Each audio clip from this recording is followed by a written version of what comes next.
स्वागत है आपका एनबीएस पॉडकास्ट के नए एपिसोड में और जल्दी से शुरू करते हैं आज का किस्सा।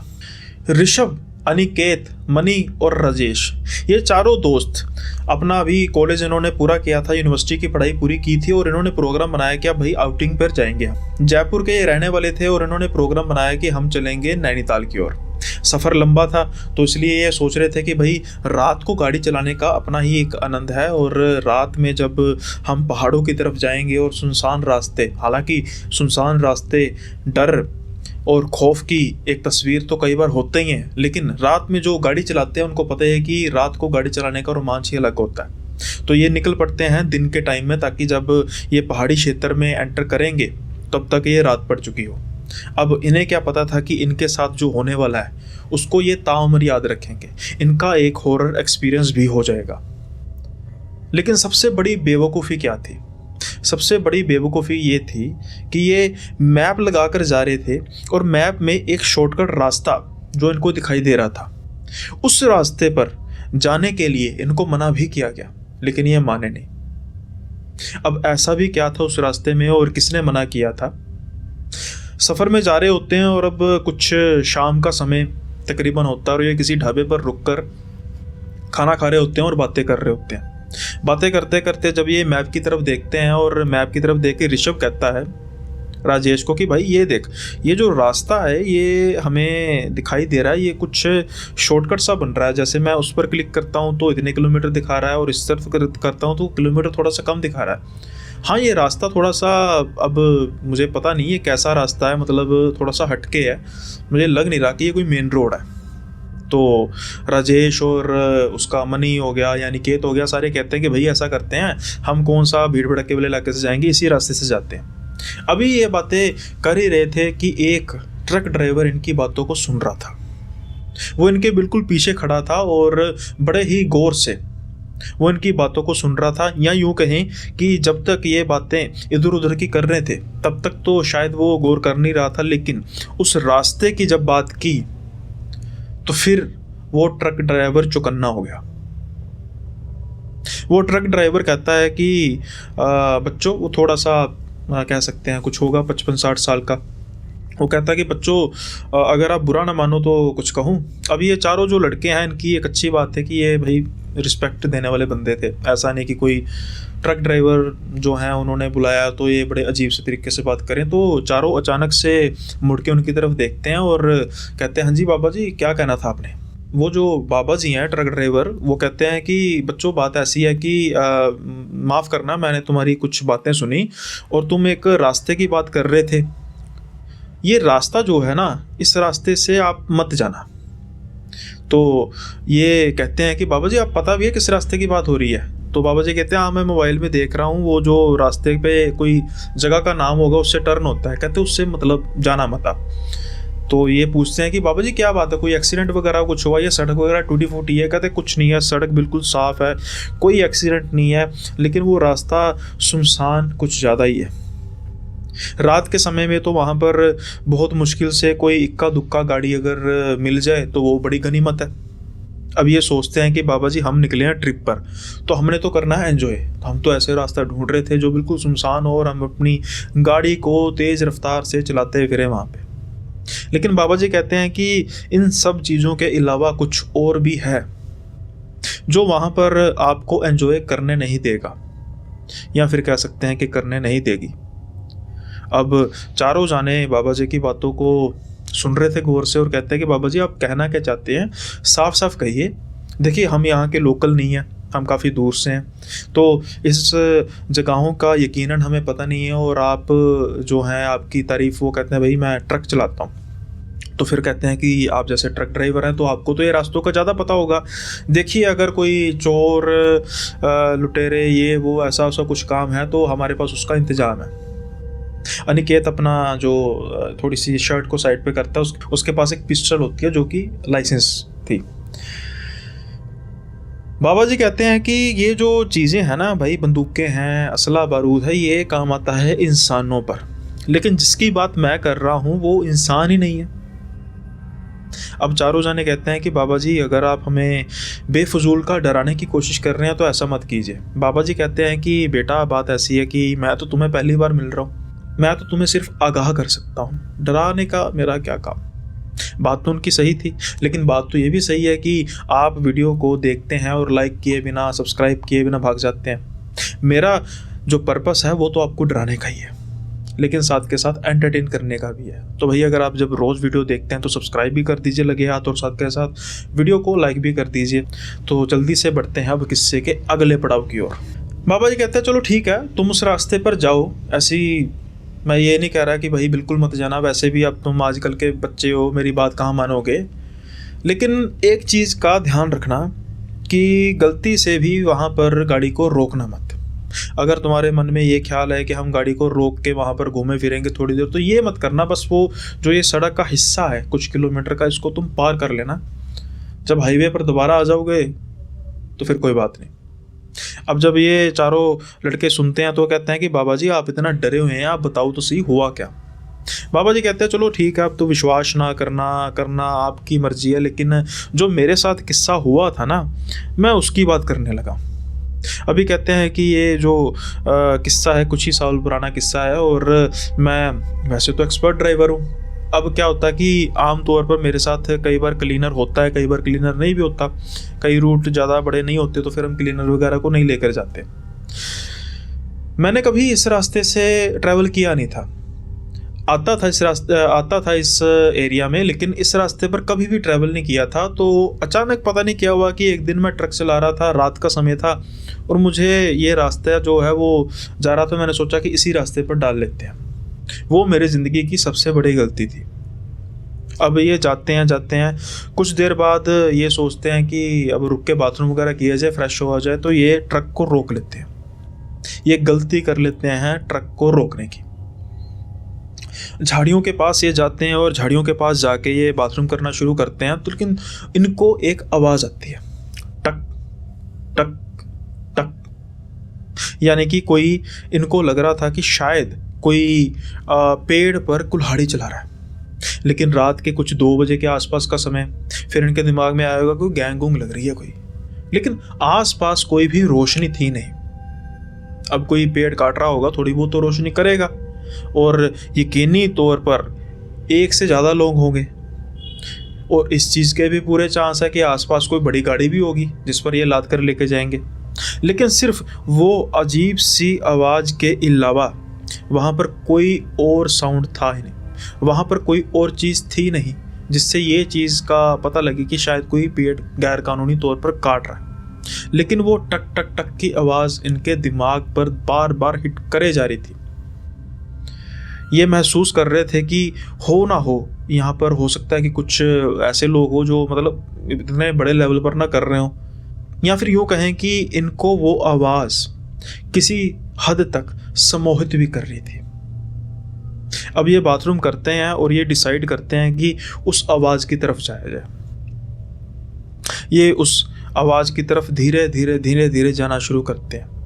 जैसे जैसे ये आगे बढ़ते जा रहे थे वैसे वैसे ही वो आवाज़ भी बढ़ती जा रही थी, या यूँ कहें कि ये अपनी मौत की तरफ भी बढ़ते जा रहे थे। अब एक पॉइंट पे आकर जब ये उस आवाज़ के बिल्कुल पास पहुँचते हैं, वहाँ पर बिल्कुल अंधेरा होता है, सामने एक पेड़ होता है। आवाज़ अब भी आ रही थी, लेकिन वहाँ पर इनके अलावा कोई और इंसान का तो नामो निशान ही नहीं था। फिर भी ये आवाज़ कहाँ से आ रही है?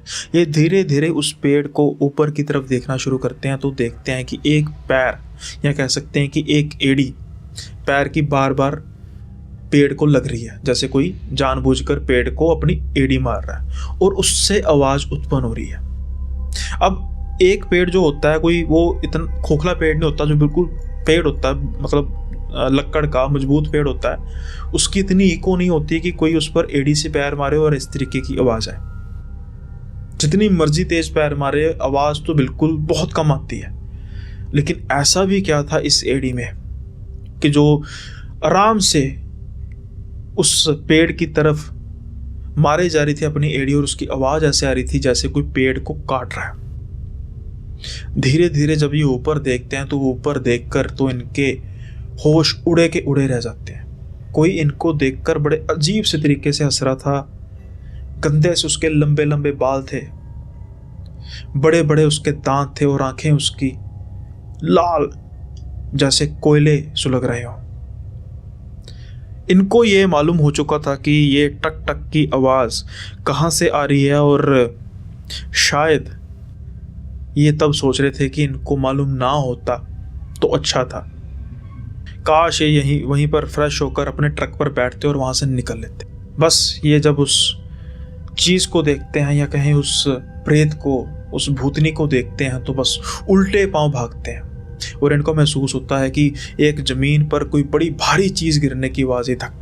अब इनको पता था कि वो मेरे पीछे लग चुकी है। ये तो बस औंधे पांव भागे जा रहे थे, पीछे नहीं देख रहे थे कि वो कितनी दूर है, कितनी पास है। उसके बस गुर्राने की, जैसे कि कोई बड़ा ही दरिंदा जानवर गुर्रा रहा है, उसकी आवाज़ आ रही थी। देखते देखते ये बस सड़क की तरफ पहुंचते हैं और अपने ट्रक में बैठते हैं, ट्रक स्टार्ट करते हैं और वो भी ट्रक तक पहुंच जाती है।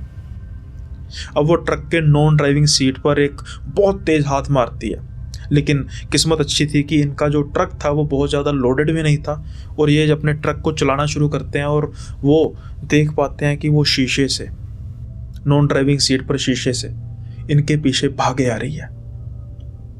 कुछ ही टाइम बाद देखते ही देखते वो इनकी आंखों से ओझल हो जाती है। अब वो लेकर जाते हैं इनको अपने ट्रक की तरफ और दिखाते हैं कि जहां पर उसने वो निशान लगाया था, उसने हाथ मारा था।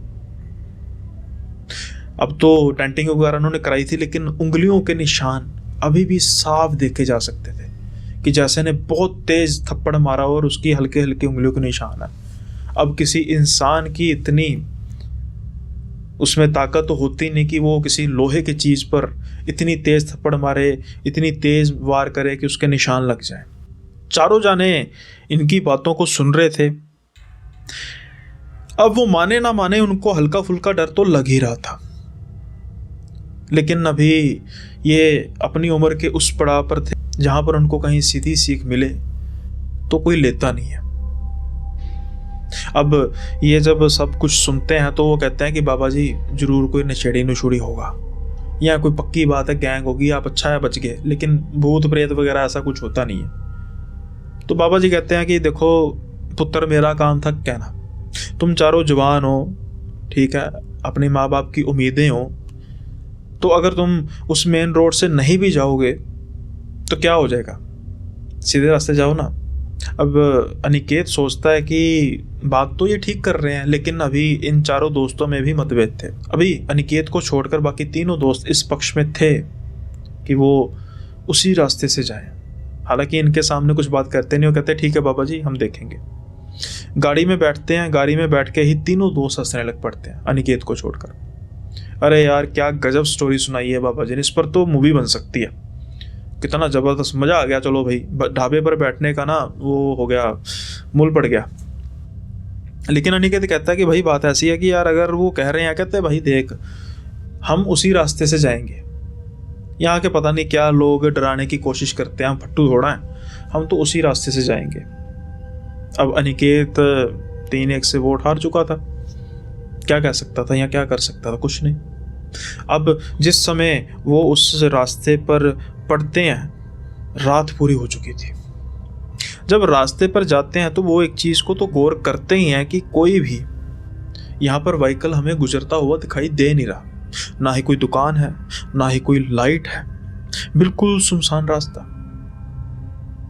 कहीं ना कहीं अनिकेत तो पहले फील कर चुका था, बाकी ये तीनों लोग भी फील कर रहे थे कि कुछ गड़बड़ तो नहीं, क्योंकि माहौल जो है वो अचानक से तब्दीली ले रहा था। जैसे इस रास्ते से पहले बिल्कुल गुम्मा लगा हुआ था, इनके आसपास तो कोई पत्ता तक नहीं हिल रहा था जाते हुए रास्ते में, लेकिन जैसे ही ये उस जगह पे जाते हैं तो देख रहे हैं कि जैसे आंधी आई हुई है, जैसे बादल गरज रहे हैं, पर फिर भी ये अब उस रास्ते पर पड़ चुके थे और इन्होंने वहां से गुजरना था। अभी कुछ ही समा बीता था कि अचानक से कार को एक झटका लगता है, जैसे कि कार के आगे कुछ चीज आके ठुक गई है। अब चारों एक दूसरे का मुंह देखते हैं और कहते हैं कि भाई क्या हो गया, क्या हो गया। तो यार जो ड्राइव कर रहा था मनी कहता मैंने कुछ नहीं देखा भाई, मेरे तो कुछ नहीं, पता नहीं क्या हुआ, जैसे कोई चीज आके मतलब हिट हुई है। अब गाड़ी रुकती है तो अनिकेत कहता है कि भाई मेरी बात सुनो, वो ड्राइवर अंकल ने कहा था ना कि रुकना नहीं है, गाड़ी पीछे ले, हमें चीज़ पता लग जाएगी, अगर कोई होगी नीचे भी होगी तो हम जाने की करें। लेकिन बाकी 3 दोस्त थे वो तो इन चीज़ों पर विश्वास करते नहीं, कहते यार तू भी किन बातों में पड़ गया भाई, कोई जानवर जुनवर होगा, देखते हैं। जब ये तीनों उतरे, अनिकेत गाड़ी में से नहीं उतरा, उसने एक समझदारी कर ली। जब ये तीनों उतरे और अनिकेत गाड़ी से उतरता है लेकिन वो ड्राइविंग सीट पर बैठ जाता है। ये तीनों देख रहे हैं, मुआयना कर रहे हैं कि गाड़ी के आगे तो एक स्क्रैच तक का निशान नहीं है, लेकिन जब टॉर्च देख के देखते हैं तो वहां पर आसपास खून था, बहुत ज्यादा खून था। अब इनका शक जाता है कि कुछ नीचे तो नहीं आ गया गाड़ी के। जब नीचे देखते हैं तो नीचे कुछ नहीं होता सिवाय एक सफेद कपड़े के जिस पर खून के धब्बे पड़े हुए थे। अब ये देखते हैं, कहते हैं पता नहीं यार क्या चीज़ होगी, ये दोबारा गाड़ी में बैठते हैं। अब गाड़ी है अनिकेत चला रहा, अनिकेत उस गाड़ी को चला रहा है और थोड़ा सा, अब तीनों जो है वो बाकी थोड़े से सहमत थे कि यार हिट तो हुई थी कोई चीज़, इतनी जोर से चीज़ हिट हुई थी, लेकिन ऐसा कैसे हो सकता है कि कुछ है नहीं, और खून कहाँ से आया। इनको कुछ ही दूरी पर एक लड़की दिखाई देती है जो इनकी तरफ पीठ करके खड़ी हुई थी। वो धीरे धीरे चल रही थी और अचानक से इनको लगता है कि कोई किसी को मदद की ज़रूरत होगी, लेकिन अब कार जो है वो तो ऑक्यूपाइड थी। तो अनिकेत को रोकने के लिए फिर भी कहते हैं, अनिकेत कहता है भाई मैं कार को नहीं रोकूंगा, पता नहीं क्या चीज़ है, कहीं ये वही चुड़ैल तो नहीं है। लेकिन ये बात सुन के पहले तो सारे हंसते हैं, पर फिर भी थोड़ा सा सीरियस हो जाते हैं कि भाई इतने सुनसान रास्ते में ये कौन चल रही है, हमें पता नहीं, हमें कोई लफड़ा लुफड़ा ना हो जाए। तो सारे लेट गो कर देते हैं और आगे बढ़ जाते हैं। लेकिन अब ये चारों के चारों जाने वो देखने वाले थे, वो डरावना सीन देखने वाले थे जो कभी इन्होंने ज़िंदगी में देखा नहीं होगा और आज तक दुआ करते होंगे कि कभी ऐसा सीन देखें ना। अचानक से जब अनिकेत अपने बाएं ओर देखता है और उसके हाथ कांपने लग पड़ते हुए कहता है वो देखो बाएं। गाड़ी इनकी 100 की स्पीड पर तो चल ही रही थी और वो लड़की इनकी कार के बिल्कुल पैरेलल भाग रही थी। और जब वो इनकी तरफ देखती है, या यूं कहें कि मुड़ के नहीं, अपना सारा का सारा सर ही घुमा के देखती है, तो उसका मुंह पूरे का पूरा खून से सना हुआ था। बस अब कंफर्मेशन के लिए और बाकी रह क्या गया था कि ये रास्ता भी हॉन्टेड है और जो ये चीज़ इनके पीछे लगी है वो इंसान तो हो ही नहीं सकती। 100% कन्फर्म है, कोई इंसान 100 की स्पीड से भाग ही नहीं सकता। अब वो इनके साथ साथ भाग रही है और अजीब सी तरीके की आवाज़ें, इतनी तेज़, इतनी ऊंची, इतनी भयानक आवाज़ें कि कार के सारे शीशे बंद होने के बावजूद भी इनको बड़ी क्लियरली सुन रही है और सबके दिल कांप रहे हैं। अनिकेत बस जितनी तेज हो सकता है गाड़ी को भगाता है और खुशकिस्मती की वो पॉइंट ख़त्म हो जाता है और बिल्कुल फिर से ही हाईवे के साथ जुड़ते हैं। और वो देखते हैं कि वो जो चुड़ैल थी बिल्कुल पीछे उस पॉइंट तक खड़ी है और इनके सामने देखते ही देखते वो गायब हो जाती है। उसके बाद इनकी इतनी हिम्मत बची नहीं थी कि ये अपना सफ़र पूरा कर सकें, क्योंकि इनको ये था कि ऐसा ना हो कि कहीं ये हमारे पीछे लग जाए और हमारा पीछा करते करते नैनीताल तक भी पहुंच जाए। हम तो इस एरिया से वाकिफ भी नहीं है। ये ऑन दी स्पॉट डिसाइड करते हैं कि हाईवे से आगे यू टर्न लेंगे और अपने घर की तरफ वापस चलेंगे। शायद इन्होंने अच्छा भी किया, क्योंकि जो इनका शक था वो हो सकता है सही होता। अब गाड़ी के नीचे जो कपड़ा लगा हुआ था खून से सना, हो सकता है उसके साथ आ जाती। और जब ये जयपुर पहुंचते हैं, सबसे पहले जाके अपने पंडित जी के पास जाते हैं, उनको सारी बात बताते हैं। तो सबसे पहले तो वो कहते हैं कि उस कपड़े को जलाओ। उस कपड़े को जलाया जाता है और अजीब से तरीके की बदबू आती है वहाँ से, जैसे कोई लाश सड़ रही हो। वो कपड़ा ना हो, जैसे कोई लाश हो। और उनको ये सलाह दी जाती है कि इस गाड़ी को जितनी जल्दी हो सके बेच दो, क्योंकि उसके निशान तो इस गाड़ी पर हैं ही अब। ये होता है कि जब हम बड़ों की बात को नहीं मानते, मैं ये नहीं कहता कि भाई इस रास्ते में चलते हुए कोई भी ऐसा बात कह दे, लेकिन अगर हमें कोई ऑल्टरनेटिव लगता है कि अगर हम इस जगह से या इस ऐसी चीज़ ना भी करें तो कोई हमें नुकसान नहीं होगा, तो वो काम को ना भी करें, चल पड़ता है भाई। किसी मुसीबत में फंसने से अच्छा ये ही है कि उस मुसीबत तक पहुँचे ही मत। और आजकल तो मुसीबत हमारे पल्ले नहीं पड़ते, हम मुसीबत के पल्ले पड़ जाते हैं। खैर, आपको अगर ये किस्सा अच्छा लगा हो तो ज़रूर वीडियो को लाइक कीजिए और चैनल को सब्सक्राइब कीजिए। साथ के साथ ही आप कमेंट में ज़रूर बताइए अपना फीडबैक। और अब जल्दी से बढ़ते हैं अगले किस्से की ओर। रजत कुमार बताते हैं अपनी एक कज़न का किस्सा। रजत कुमार उस कज़न का किस्सा बता रहे हैं कि जो आज इस दुनिया में है नहीं, और दुनिया में भाई जो आया है वो तो जाएगा ही, लेकिन ऐसी मौत भी किसी को ना मिले जैसी मौत उनकी कज़न समीक्षा की हुई। और एक हंसती खेलती लड़की जिसका किसी से कुछ लेना देना था ही नहीं, जिसका तो किसी भी प्रकार की प्रेत भूत आदि से कोई लेना देना था नहीं, लेकिन उसके साथ ऐसा क्यों हुआ। कई बार हम किसी गलती से किसी गलत जगह पर कुछ ऐसा कर देते हैं कि जो ये प्रेत हैं वो नाराज हो जाते हैं। रजत कुमार कहते हैं कि इनका अपनी कज़न के साथ बॉन्डिंग काफ़ी अच्छी थी और ये अमूमन अपनी बातें भी शेयर किया करते थे। इनकी कज़न जिसकी उम्र 15 साल की थी और ये तब 22 साल के थे। अब अपनी लव लाइफ के बारे में भी इन्होंने अपनी कज़न से बात की थी, और आज जिनसे ये प्यार करते हैं उनसे ही शादी हुई है। लेकिन कमी है समीक्षा की, कि समीक्षा ये उनकी शादी नहीं देख सकी या उनकी खुशहाल ज़िंदगी को देखने के लिए बची ही नहीं। और उसका अंत भी ऐसे हुआ कि जैसे कभी इन्होंने परिकल्पना की ही नहीं होगी।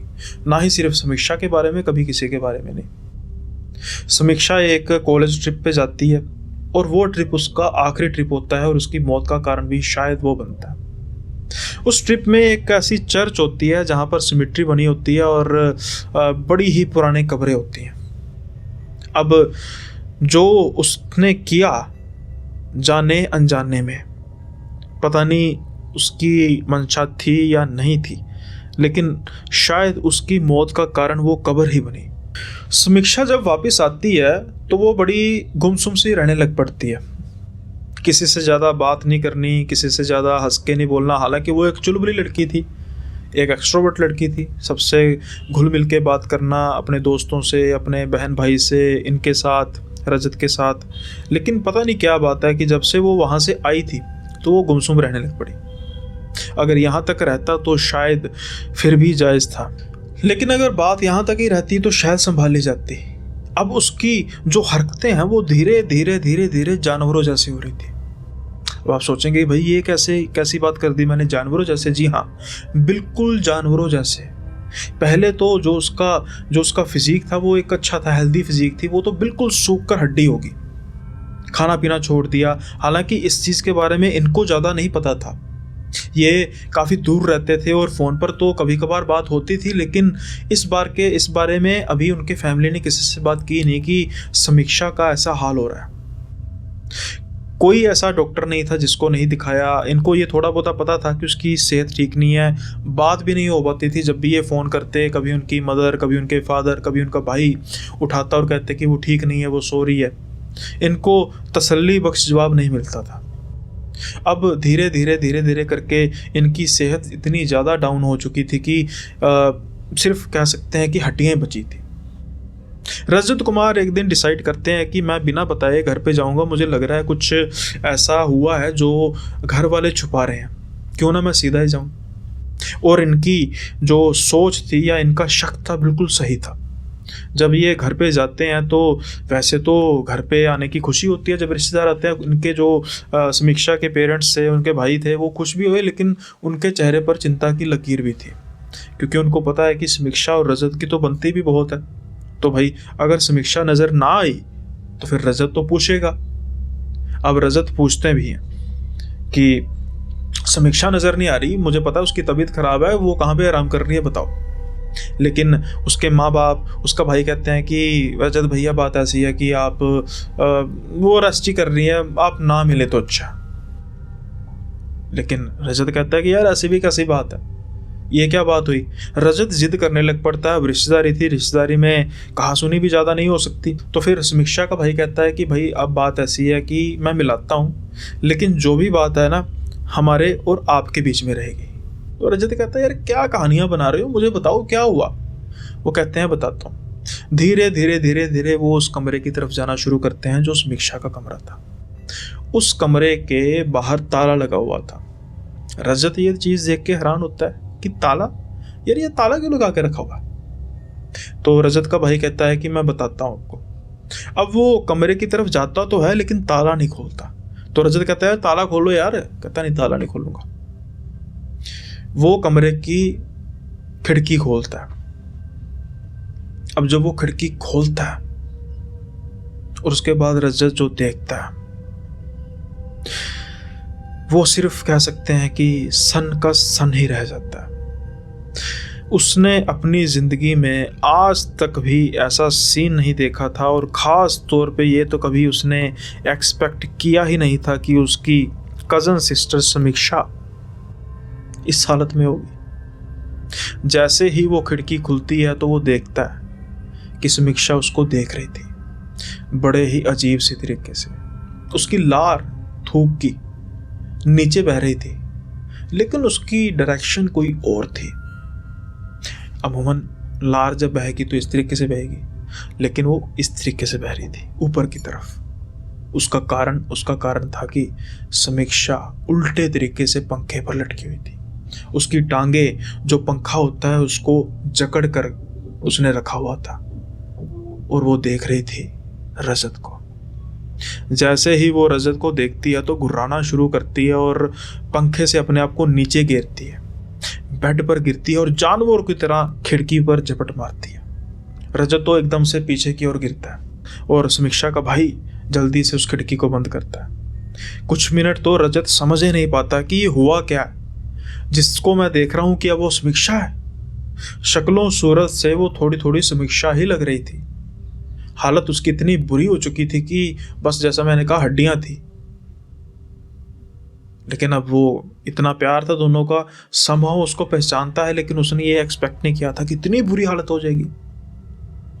अब जब रजत समीक्षा के भाई की तरफ देखता है तो उसका भाई फूट फूट के रोने लग पड़ता है। इतनी देर तक उसके माँ बाप भी आ जाते हैं समीक्षा के, वो भी फूट फूट के रोने लग पड़ते हैं और कहते हैं कि देखो रजत, इसलिए तो हम चाहते नहीं थे कि कोई भी समीक्षा को देखे। हमारी समीक्षा तो वो रही ही नहीं,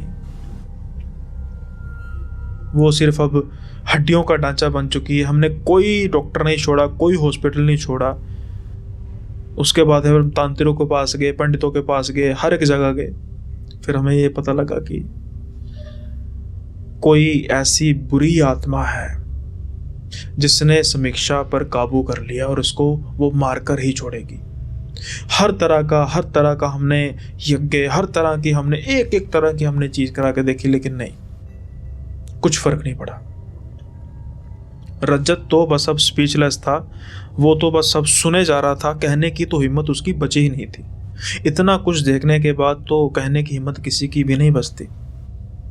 लेकिन रजत बाद में हड़बड़ाते हुए, डरते हुए कहता है कि कोई सोल्यूशन नहीं है हमारी समीक्षा का। तो कहते नहीं, अब बस इंतजार है कि कब समीक्षा को मुक्ति मिले। बस हम इंतजार कर रहे हैं। हमारी फूल जैसी बेटी एक जानवर बन के रह गई है। सारी रात उसके गुर्राने की आवाजें आती रहती है। खाने में वो सिर्फ कच्चा मांस और खून मांगती है, और जब नहीं देते तो फिर पागलपन की हद तक चले जाती है। इसलिए तो हमने बाहर ताला लगा कर रखा है। इसलिए तो कोई कमरे में उसके जाता नहीं अकेले। बताओ हम क्या करें? फिर रजत पूछता है कि हमें पता तो लगे कि कैसे हुआ। तो समीक्षा का भाई कहता है कि भाई हम अब जानकर करेंगे भी क्या, जो हो गया सो हो गया। लेकिन जब पता लगा तो फिर हमें एक बड़े पहुंचे हुए तांत्रिक ने बताया कि जब ये सिमेट्री की तरफ गई, जो काफ़ी ज़्यादा पुरानी कब्रें थी वहाँ पर, और समीक्षा और उसकी सहेलियाँ जो हैं वो वैसे ही खड़ी बातें कर रही थी, तो समीक्षा कोई चीज़ खा रही थी। अचानक से पता नहीं क्या हुआ कि उसके मुंह में कुछ ऐसी चीज़ आई होगी, तो उसने थूका, और वो जो थूक था वो कब्र पर जाकर गिरा। तब तो समीक्षा ने गौर नहीं किया, उसकी फ्रेंड ने जरूर गौर किया कि कब्रों पर ऐसे नहीं थूकते। तो समीक्षा हंस के कहती है कि मैंने जानकर नहीं किया, ये गलती से हुआ। फिर हमने उसकी फ्रेंड से भी पता कराया तो फिर ये बात की वैलिड हुई कि हाँ ये बात हुई थी। और उस तांत्रिक ने भी बताया कि जो वो कब्र है वो किसी क्रिश्चियन की कब्र नहीं है, वो कब्र ही गलत है, किसी बड़े तांत्रिक की कब्र थी वो, जिनको अंग्रेजों ने मारा था और इस कब्र में डाल दिया था ताकि गुमनाम हो जाए सब कुछ।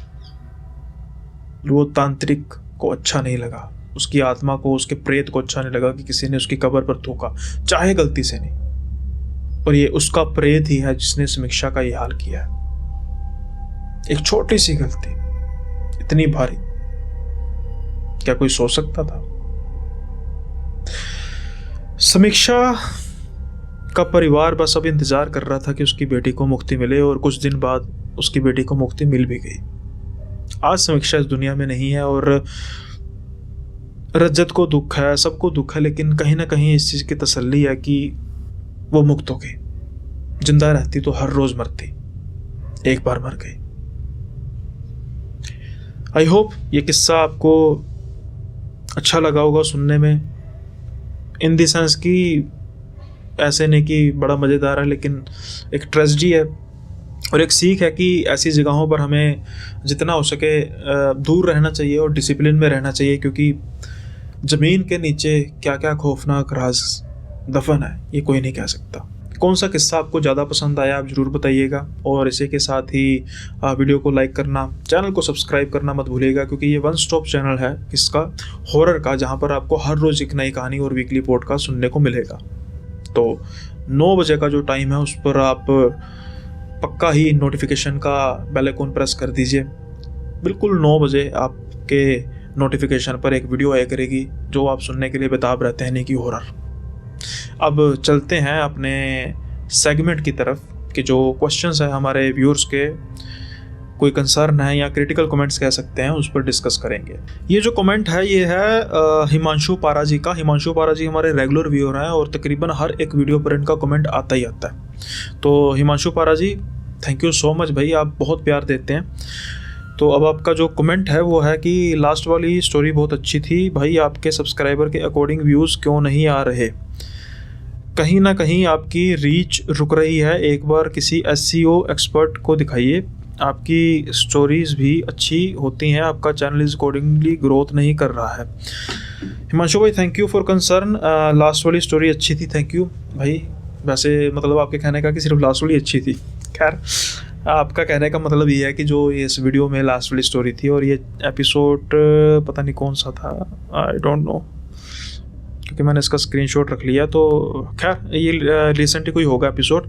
लेकिन हम मेन मुद्दे पे आते हैं कि आपके सब्सक्राइबर के अकॉर्डिंगली व्यूज़ नहीं आ रहे। अभी तो भाई सब्सक्राइबर भी इतने हैं नहीं है, ठीक है, 4000 के आसपास सब्सक्राइबर है, बढ़ जाएंगे कोई बात नहीं। देखो ना, ग्रोथ क्या होती है, ग्रोथ ये नहीं होती कि एकदम से, और उस चीज़ को मैं वो भी नहीं करता, प्रेफर भी नहीं करता कि 10 हज़ार लाख 10 100 500 700 800 1600, समझ गए ना? क्या होता है कि जब हम धीरे धीरे सीढ़ियाँ चढ़ते हैं ना, तो अगर नीचे आएंगे ना तो वो भी उस सीढ़ियों जैसे ही धीरे धीरे नीचे आएंगे, हमें संभलने का मौका कर मिलेगा। अचानक से हम चोटी पर चढ़ जाएंगे और फिर अचानक से गिरेंगे तो संभलने का मौका नहीं मिलता। तो ये जो सीढ़ियाँ हैं ना, इसकी बहुत अहमियत है, धीरे धीरे ग्रोथ करना। तो जो व्यूज़ हैं, अब लेट्स से मैंने पहले भी कहा था कि पहले 100 व्यूज़ आते थे 24 घंटे में, अब 2 से 2,500 व्यूज़ आ रहे हैं भाई, बहुत बड़ी ग्रोथ है। धीरे धीरे 5,000 हो जाएंगे, फिर 10,000 हो जाएंगे, फिर 20,000 हो जाएंगे, 50,000 भी हो जाएंगे, अगर आप ऐसे ही प्यार देते रहे।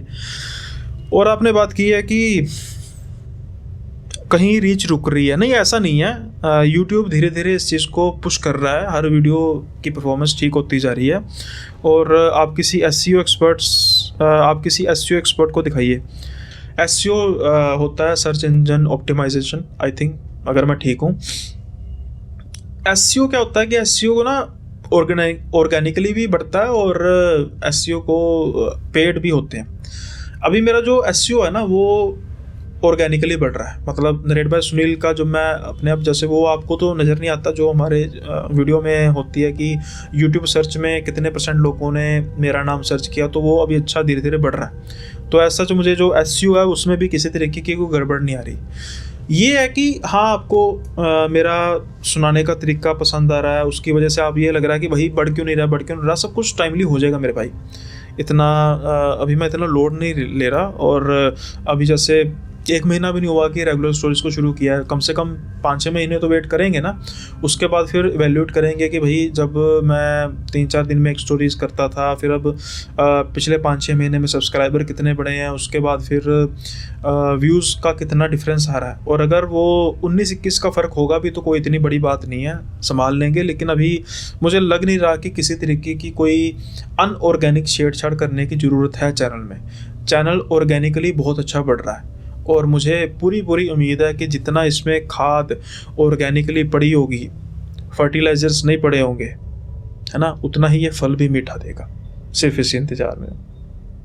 और अभी इसको सींच कौन रहा है? आप सब सींच रहे हो मिलके, तो फिर चिंता किस बात की मेरे भाई। हिमांशु जी, चलेंगे भाई, बहुत आगे तक चलेंगे, चिंता मत कीजिए। आई होप आपका जो कंसर्न है वो भी इसमें मैंने रिजॉल्व कर दिया, और जल्दी से अब अगला जो कंसर्न है वो अगली वीडियो में डिस्कस करेंगे। वीडियो भी लंबी हो चुकी है, इसलिए फिर अब वक्त है टाटा बाय बाय कहने का आज की वीडियो में। अब तो रोज़ का भाई काम है, हम तो रोज़ ही मिलते हैं, इसलिए जल्दी ही अगले वीडियो में मिलेंगे अगले किस्से के साथ। तब तक के लिए बाय बाय, अपना ख्याल रखिए।